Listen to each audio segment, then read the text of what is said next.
All right, what's happening, friends? Welcome back for another episode of the Chamber Podcast. My name is Rob Johnson.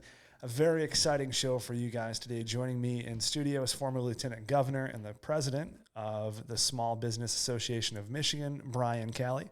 Welcome to the show, sir. Thanks, Rob. Great to be with you. Likewise. This is really exciting. And one thing that I found about your background as I was doing the research was there's a lot of different directions we can take this show.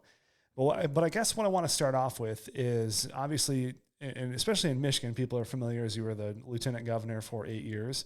But largely what I want to focus on is just kind of your backstory. It can be an abbreviated version, the Reader's Digest version, if you will, but just kind of giving listeners a background to who you are and what you've done and what you're doing now.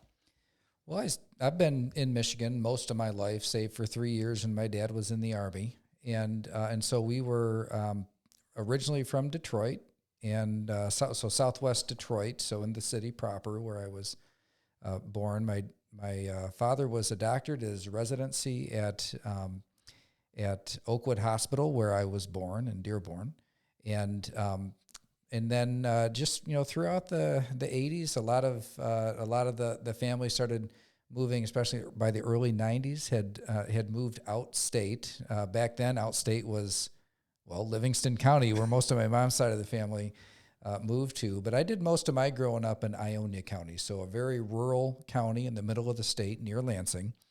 And I went to Michigan State. I went into banking. I was always interested in politics, but didn't really envision myself working in politics front line.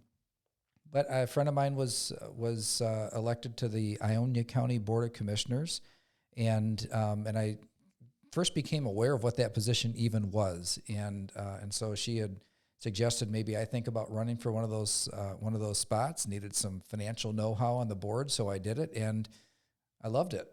It was a very part-time thing, county commissioner in a rural county, but loved the work in public policy, and that was 2003, 4, 5, 6, and during those times, Michigan was down. I mean, it was a time when we went into recession after 9/11, 2001, and really the rest of the country came out of it. Michigan never did. And at that time, I was working as a banker in a little community bank, and so I was kind of part-time in politics, but full-time in banking. And I just got it in my head, just really straightened out the county. I'm going to go run for state office and straighten out the state. And so I ran for state representative in 2006 in a very crowded Republican primary, and ended up winning that race and serving in full-time elected office from 2007 all the way through till when I left office as lieutenant governor in 2018. So really an exciting and dynamic time to be involved in Michigan. Saw some tremendous lows and some pretty awesome highs too. Yeah. And I will always cherish that time. But when I left office, I was ready to leave elected office. It seemed like just in time with the way politics has gone lately, and joined as the president of the Small Business Association of Michigan, where I've been now for about 2.5 years. And it felt like home straight away, kind of full circle. And as a banker, I worked with small businesses making commercial loans. And now at a different level, working with small businesses from all across the state. That's fantastic. So I have a quick question. So dialing back to 2006, so you don't come from a political family. You don't have, your dad wasn't the governor, wasn't a state rep. What was it like to transition from being a small town community banker to finding yourselves in the throes of a very competitive primary? And secondly, how did you overcome that and win? Well, it was...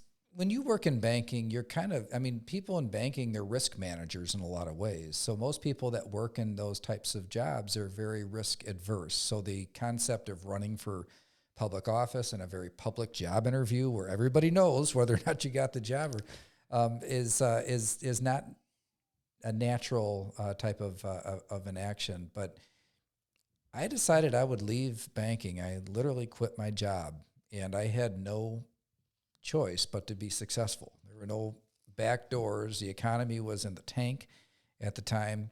And so I really went after it. I knocked doors. I got over my shyness, and I did have some shyness at that time. It was Something I loved the policy work, but the politics part was not particularly attractive to me. But when you knock on thousands, tens of thousands of doors, and you meet that many people, and you talk to people at the doorstep about whatever's important to them, you find out that people have a lot more common ground than what you'd think looking at the political system. And that got me more excited about it. So I ran and won at that point, but then I got elected into a system, a divided government. Jennifer Granholm was the governor at the time. The Democrats had control of the House, Republicans control of the Senate, and there were government shutdowns and just kind of epic battles, but not a lot of good outcomes. Yeah.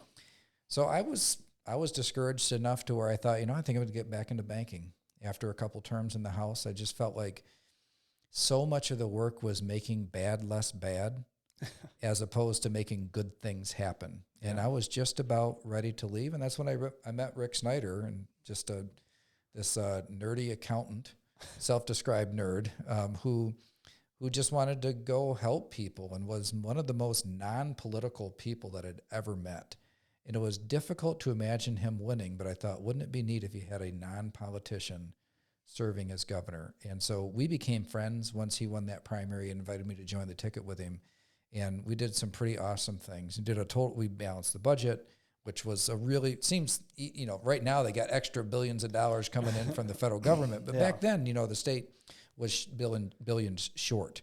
And so balancing the budget, paying down the debt, saving for the future, making important strategic investments, while rewriting the tax code to make Michigan more competitive, reducing the overall regulatory burden, 500,000 new jobs. So many different exciting things happened at that time. I started focusing more on mental health issues and criminal justice reform, autism insurance reform, a lot of healthcare from the neck up. Sure. And that became a real passion, and something that to this day still is, with my work on the Autism Alliance of Michigan, the Special Olympics of Michigan, Board of Directors, Disability Rights Michigan, all organizations that I'm closely associated with, in addition to the work at SBAM.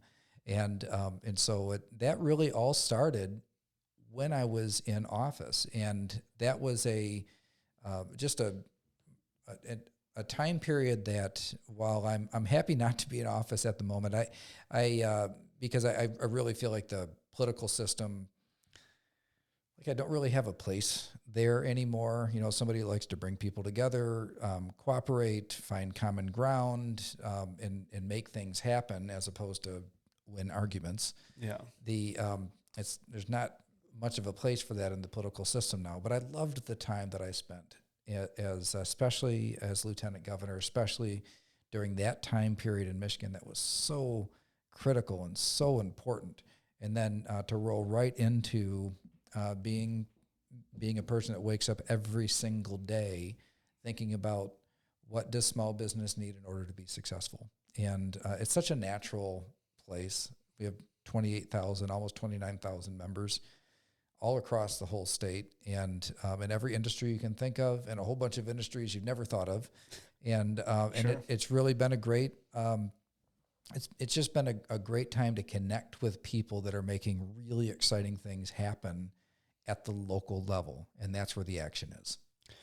Yeah, so I imagine that as the county commissioner, moving into the Michigan politics, the fights between the House, the Senate, and the executive branch. Sure, that's always a good time. But what I find is that your approach to communication is very unique from other individuals that I've seen, even on the political stage. Everyone talks about unity, right? That's a very common. Everyone needs to come together, stronger together. All of these different, I'll call them cliches. What I found interesting is when I watched your TED Talk, and that was done in Detroit, right? Yes. The thing that stuck out to me the most was that you actually explained how to do that. You gave examples of how not to do that. You gave what I thought were very powerful. You gave very powerful imagery to how people ought and ought not to be communicating and why it can be really harmful. And you also kind of exposed, and it was very passive, but I caught it, that it was very much a statement of, here is why these political statements are wrong. because they do nothing for anyone in terms of making them feel encouraged about going to vote for individual X, right? So what was that like doing the TED Talk? And then overall, it's about 8 to 10 minutes. What was the one thing that you hoped people would get out of that the most? The idea that a fight is not an outcome, right? Sometimes our political system celebrates fighting, and that was the main point I wanted to get across, is that wouldn't make sense anywhere else in your life. There's no point when you'd think, you know what, our best outcome in this particular circumstance would be if we all got into a big fight. And yet in the political system, they brag about it. They say, you know, I'm going to fight against this. I'm going to fight for that. Or my personal favorite, I'll fight for you. Yeah. And, you know, you think, oh, that's great. Somebody will fight for me. But really, who is the best fighter is not say for boxing, you know, it's not a trait that you would normally celebrate. Fighting is to be avoided, except for when absolutely necessary. And so the idea that we would, in our political system, I think it's incumbent upon the people that serve to look for and seek out common ground, to try to understand the perspective of people on the other side of the argument, and to recognize that people that have come to different conclusions, even given the same set of facts, have perfectly good reasons, most of the time, for the conclusion that they've come to. They have a perspective. They see things from a certain point of view, which is different from my point of view. Yeah. And the more that I can understand why a person believes the way that they do, the better I'm going to be prepared to, number one, find common ground, but actually also to defend my own position. You know, if I can really understand that another person that has a different opinion, it's not nefarious. It's not that they mean ill will. It's that they came to a different conclusion. If I could understand why, then I'm going to be better at defending my position. And that's something that gets lost today, is this idea that, you know, if somebody comes to a different position, you assume that person must be stupid, or they're just, you know, there's something wrong. They got bought off or something like that. And it's almost never the case. It's just that they have a different background. They have a different set of life experiences, and it resulted in a different opinion. That, and there's so much baggage associated with people generally. There's so much historical data that they're putting into that perspective, and we want to condense everything down to this headline that this is what they believe without providing any justification for it. So we want to say, you know, this is why this person is for or against immigration, and it's just that one statement and nothing else. And that's one of the reasons I appreciate this medium, is because it's long form. It's not, so Brian, tell me your position on these, you know, top 5 political hot points, and then we're going to end the show. Like, people need to discuss things in a more thought out format, which is why I don't like the debate formats. I don't like, you know, you have 1 minute to respond. How are you gonna solve the Middle East problem? 30 seconds. Right. It's like, got it. All right. Yeah. Let's knock that out real quick. There's so much to be said for trying to understand why someone believes what they believe, rather than just attacking what they believe. Because as you said, when you do that, you can give a response that is almost curated to what they believe, so that at least at the end of the conversation, there's some mutual understanding of why you're on different sides of the spectrum. Yeah, and sometimes you can get to the point where you're actually dealing with the root cause of the problem, as opposed to the outburst or the symptom to the problem that comes after long after the seeds were planted of whatever problems or fights or issues that arise up between people. It's fine. I also, you know, so I think going back or trying to get back to the why behind what people believe is important. But it's also important to have your eyes on the horizon, you know, to think long term, 20 years from now, where do we want to be? Right. And that's where you can really find some common ground with people that have very different opinions about the present. And so if you can start at the horizon and kind of work your way backward to today, then more often than not, you can find some things that you can find or build consensus, or at least some support, some critical level of support to make happen. Otherwise, it's just arguing. And unfortunately, that's what we see in a lot of cases is arguing. And my experience is that you can be loud or you can be effective, but you usually can't be both. Yeah. So you have to kind of decide, okay, do I want to be effective here? And so if I want to be effective, ultimately, it's going to require a certain amount of listening and being quiet and trying to understand. Absolutely. I often say that, you remember that one time that you screamed at someone into submission and they agreed with you and everyone walked away fine? Me neither. Right. It just doesn't happen that way. It takes time, and it's kind of like a relationship almost, where you have to invest that time to understand how someone's perspective fits in. And I love the horizon idea of kind of reverse engineering. Where do we want to be in 20 years? And then how do we get there? And because most people agree, like whether it's environmental issues or, political issues or just, general state/federal issues, most people agree on what they want. It's generally the mechanism in which they get there that people have the disagreements. So as we transition to the Small Business Administration or Association, rather, give me a rundown of what was that like coming into that position? What does it entail? And what's a couple of the missions that you're working on right now for that organization? We'll start with the mission first, which is the success of Michigan small businesses. And so everything that we do, that's what is behind it. And so part of it is public policy. We engage in the public policy system. We examine the records of people in office, the positions of people who want to seek office. So there's a political arm to it. We endorse in races. We like to say, like, everybody says that they're pro small business, but we actually go through the record to determine who votes and who takes positions and who takes actions that demonstrate that they are. And so that's part of it. That's the part that most people are familiar with, because if there's something that makes the news, it's usually that engagement in the public policy system.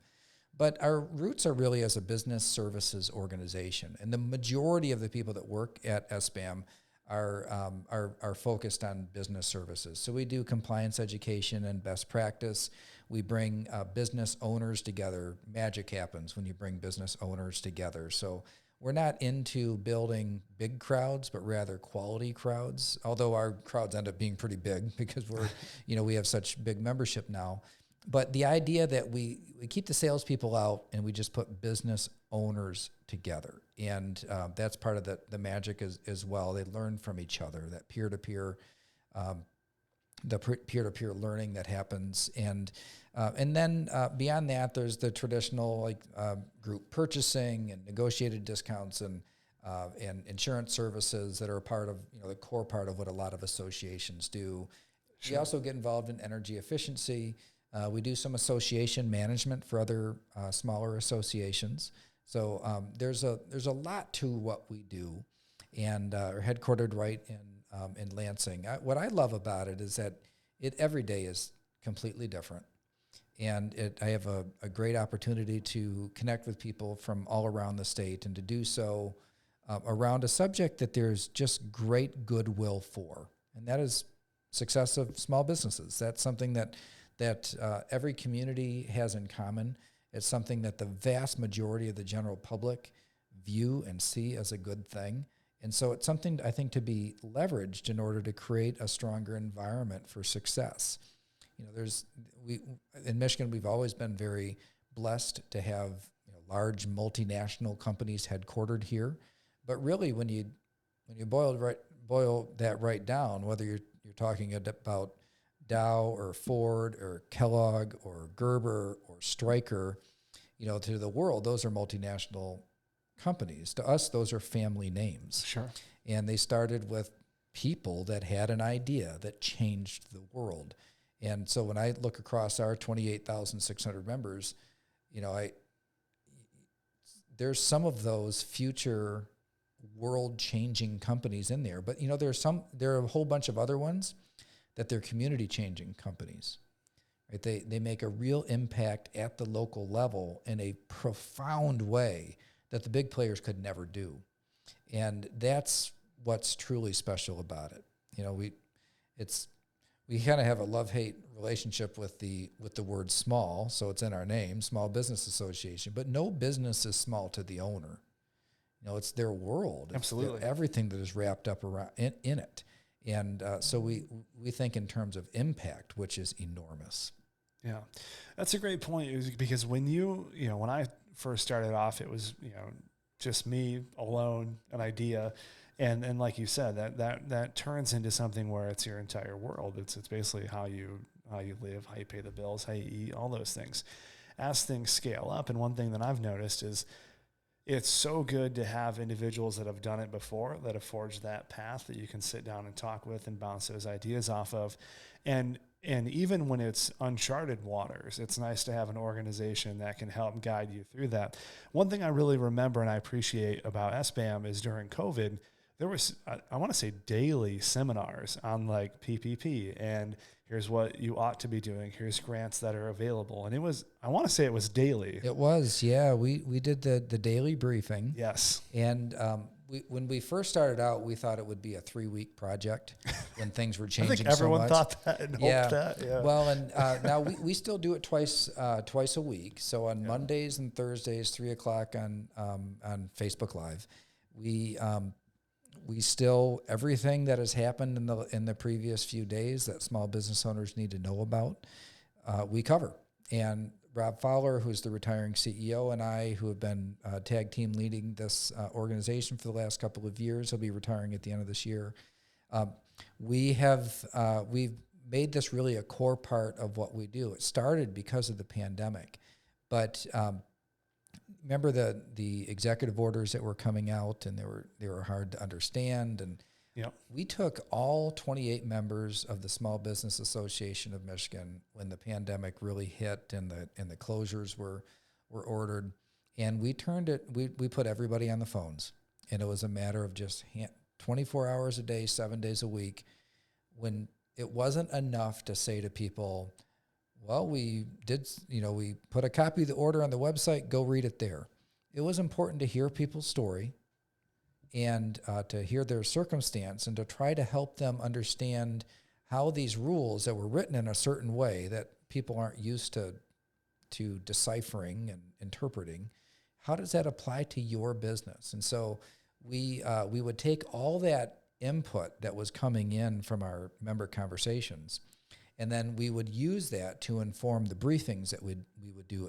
At that point, it was literally every day. Yeah. And then eventually scaled back as things slowed down a little bit to twice a week. And that did end up, and we took down all the paywalls too. So when people join, become a member of SBAM, we just decided during that year of the height or the depth, I should say, of the pandemic, that every small business in Michigan we would treat like one of our members, and then eventually we've got to get back to paying the bills and our membership services. Right.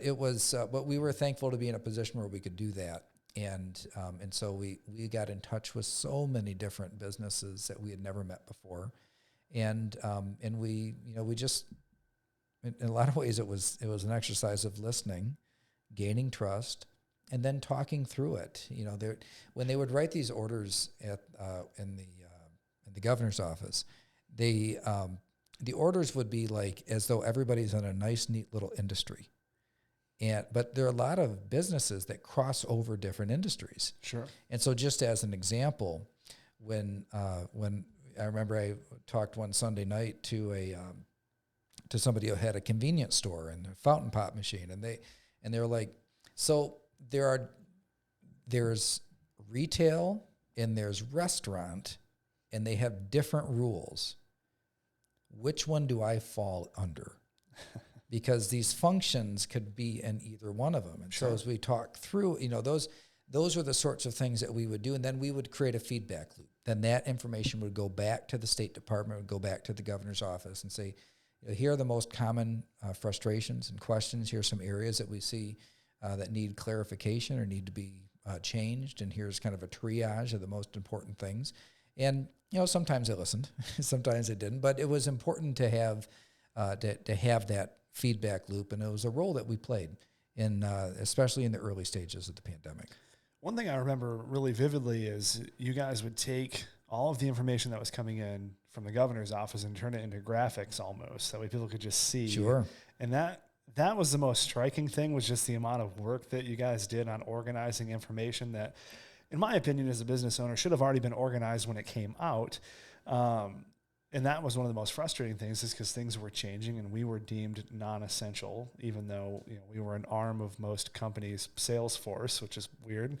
But it was really interesting to see all of those things come out, the daily briefings, organizing all of the data into easier to read graphics, and then just keeping up to speed on, I know PPP was a big thing for businesses, trying to get, what's the loan process, what banks are accepting, and that was a very stressful time for a lot of business owners. And I can't thank you and everybody at that organization, what you guys did to help people through that. I know it literally changed hundreds, if not thousands, of businesses' lives to have you guys there. It was really something to see the team go to work and just do their best. And, you talked about the graphics and, kind of the infographics that we found was a really important tool to kind of map out the steps and the things. Here's either a decision-making process or here's a template that you can use to make sure that you're in a place where you're not going to get a ticket or you're not going to fall out of compliance or put your license in jeopardy, depending on the business. And so trying to condense it down, what it came down to it was people in government don't speak business. And so I just came out of government, so I speak government, but I also speak business, and we could do some translation services in that way.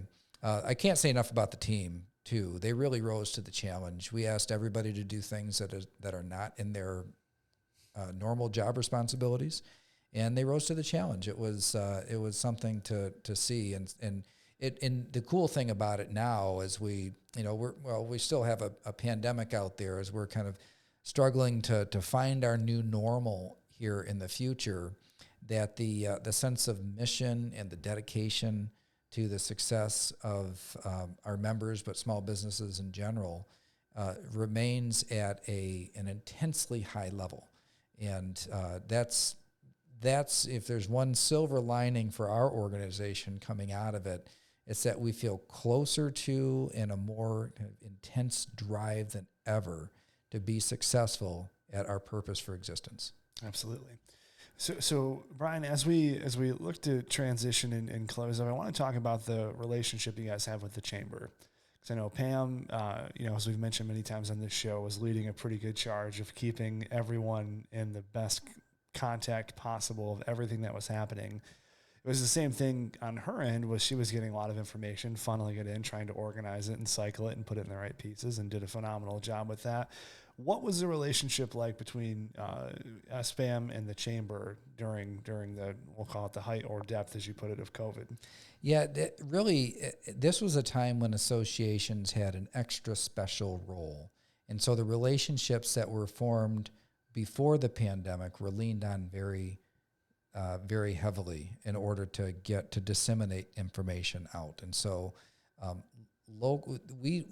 our team does a great job, but we can't do what local organizations can do in terms of the closeness, the credibility, just the knowledge of what's happening on Main Street. Yeah.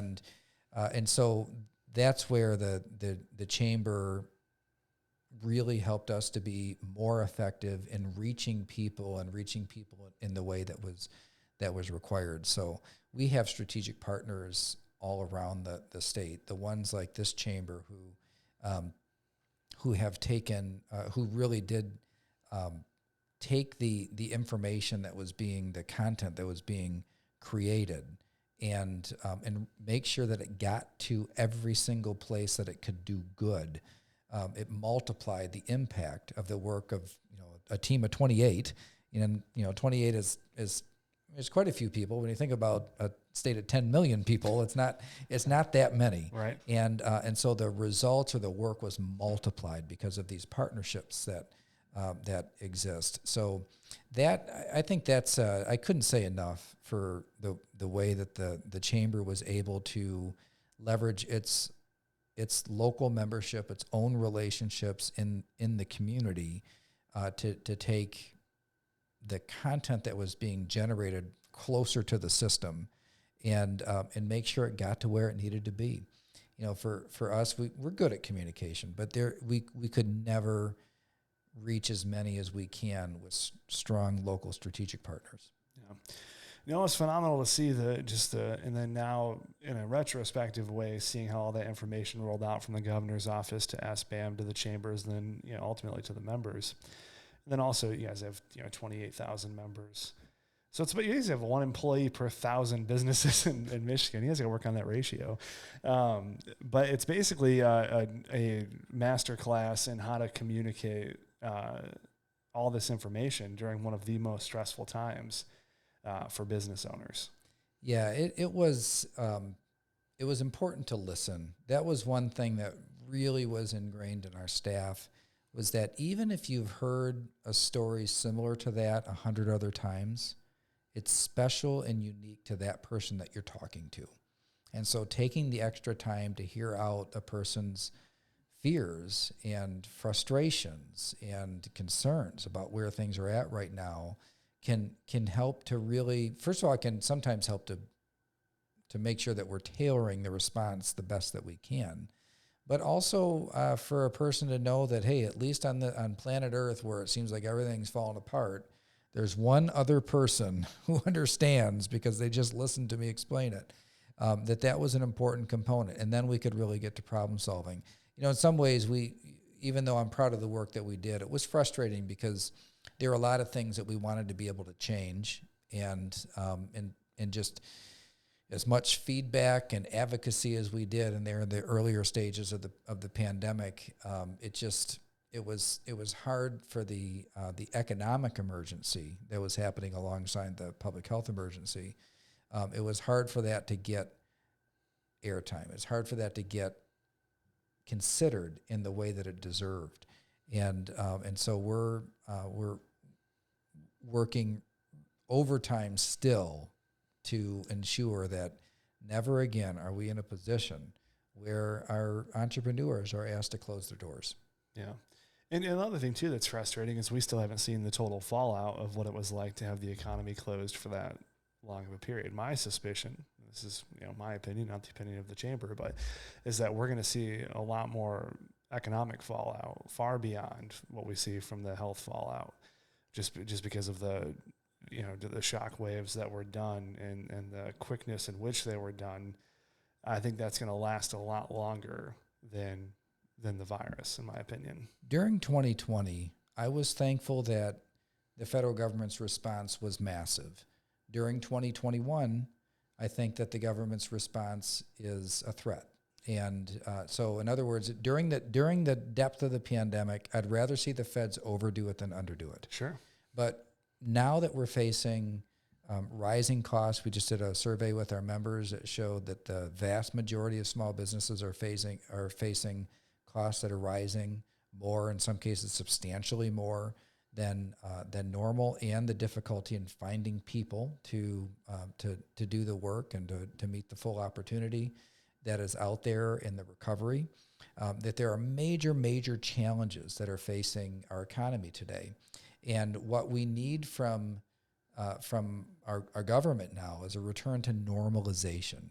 And that means the amount that they're spending, the amount that they're borrowing, the amount that they're putting into the system, that we need that to settle back down into a new normal. And so to the extent that there are, in some ways, the government is acting like it's spring of 2020, it does create a threat.